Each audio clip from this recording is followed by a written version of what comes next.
What is going on, guys? KrysticMusic here. Welcome back to the channel, and if you're new, welcome. We are glad to have you. Today we're going to be talking about how to mix, but how to actually count beats and how to know when to drop a song in the hook and the chorus, stuff like that. I get a lot of questions about this, and I'm sorry for just assuming that y'all were like intermediate to advanced, stuff like that, but I'm kind of forgetting about the beginners out there who are flustered and stuff like that, who know nothing about this. So this is for this is targeting them mainly. If you want to watch it, you're in advance, learn a thing or two, or if you're just starting out, this is a good video for you, because I'm going to talk about how to count beats, what are measures, phrases, bars, all that, because I got some comments like that. I'll put the most recent one up on the screen right now. But anyways, we're going to get right into it. So first of all, let's get started on bars, measures, phrases, all of that.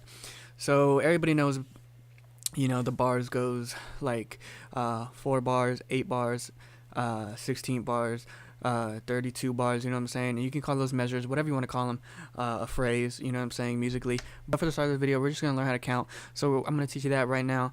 The main counting is, 1, 2, 3, 4, and then you would go to 2. So 1, 2, 3, 4, 2, 2, 3, 4, 3, 2, 3, 4, 4, 2, 3, 4, 5, 2, 3, 4, 6, 2, 3, 4, 7, 2, 3, 4, 8, 2, 3, 4, and so on. So right now I'm going to play this track, and you're going to see on the 8 measure. So right now you're going to see on the 8 measure mark, it's going to change sounds. Each song is different. Some have 8 bars of, the intro, maybe a piano. And then once it hits that 8 bars, it goes and you get like the drums, maybe even the vocal. And then the 16 bars hit, and you may even get a different change in music, and then or maybe even the drop on some songs. And then on the 32nd measure, you get the drop maybe. And it just goes like that. So yeah, without further ado, let's just play the song, and then I'll teach y'all how to count it.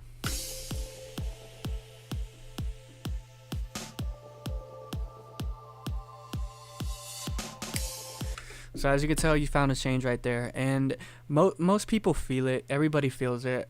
When you hear like Lil Pump, you already know when the drop's gonna hit, because it's already in your mind, been programmed. If you believe it or not, it's already been programmed in your mind when the beat's gonna drop, because our minds are just like that. We listen to so many songs, millions and millions of songs that we already know. So you don't even need to learn music theory for that.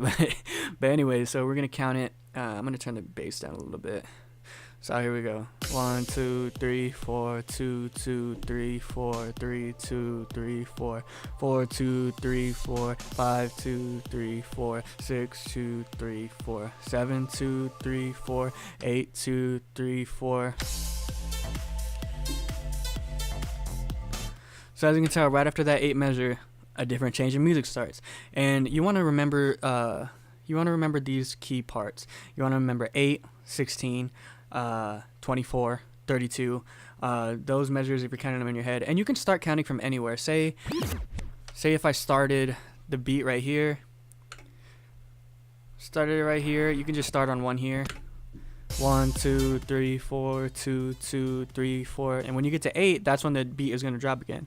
So right here is after the 8th measure right here. And then the beat changes. So if you have any questions on where to actually mix a song into, those are the points where you want to mix a song. Once you get to an advanced stage, you can mix it wherever you want. It's really up to you, but I'm going to tell you right now, it does sound a whole lot better, a whole lot more professional if you do it on beat. So for example, we're just going to cue this one up. And this one is like a whole lot of softness at the beginning, as you can see. And if you didn't know, Serato has these marks right here, so you can see where the audio actually changes. So if you have like a laptop or something, you actually see in the screen, you can actually see the marks. For example, will be the 8th measure right here. This will be the 16th. This would be the 24, and then the 32, and then so on and so on. They even give you different colors if you're in Serato.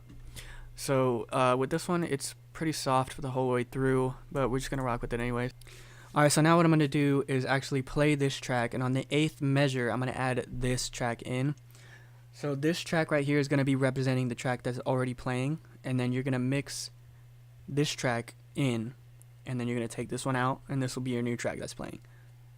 So right now, we're going to pretend that this is the breakdown. So the drop already happened. We're going to pretend that this is the breakdown, and then we're just going to mix the track in. So I'm going to play this. I'm going to count it for y'all so you know what's going on in my head, and then you know when to add the second song to this one. Fade this one out. beep this one up, whatever you want to do. I'm not going to do any filters or anything. I don't know, but I'm going to count it for y'all right now. 1 2 3 4 2 2 3 4 3 2 3 4 2 3 4 5 2 3 4 6 2 3 4 7 2 3 4 8 2 3 4.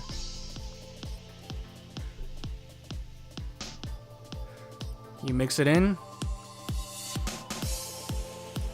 and then you fade this one out.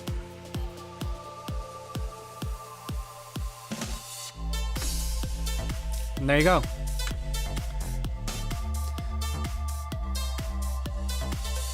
And then if it's, you know, if it's a different pitch, you put it back to its original pitch, and then you're good to go. So as you can tell, it flowed, you know, it was on beat, and it was where the phrase ended. So this 8th phrase ended, well, actually this would be the 16th measure, and then the beginning of this drop started on perfect. You already know it's going to be perfect because it's music theory. It's going to happen. You'll be more confident once you get more practice with it. So you will be more confident once you get more practice with this technique. So we're going to do another example here just to prove that, you know, this every song is like this. Of course, there's, you know, those weird songs with like off beats and stuff like that. But if you're just doing a strict genre, like for example, this is like EDM and stuff like that, or if you're doing just trap or R&B or hip hop, it works for everything. Everything is most likely going to be the same. So we're just going to do another example here. So we're just going to count 1 2 3 4 2 2 3 4 3 2 3 4 4 2 3 4 5 2 3 4 6 2 3 4 7 2 3 4 8 2 3 4.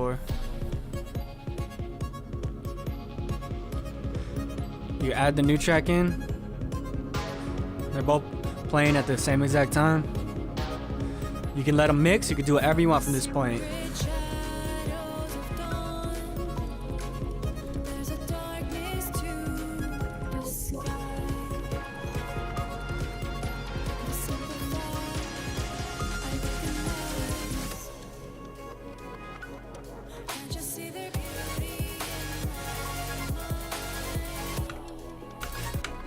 So yeah, as you can tell, it worked. You know, I did it right off the bat. I didn't even cue the songs. I just know that, you know, once you hit that mark, that's when you want to start mixing in your songs. You don't have to do it that way, but most DJs do it that way, and it sounds more professional. And of course, you don't have to start every song from the beginning. You can start one song, you know, from right here. You can start a song from wherever you want. 3 4 3 2 3 4. You can start this one. You know, you can start this one right here. So you can start this one right here. 2 3 4 3 2 3 4.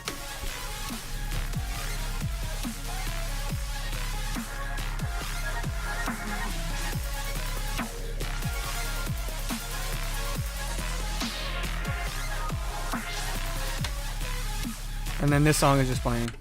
And then this track is just playing. You just mix it. You know, as long as you have those 4 beats in your head,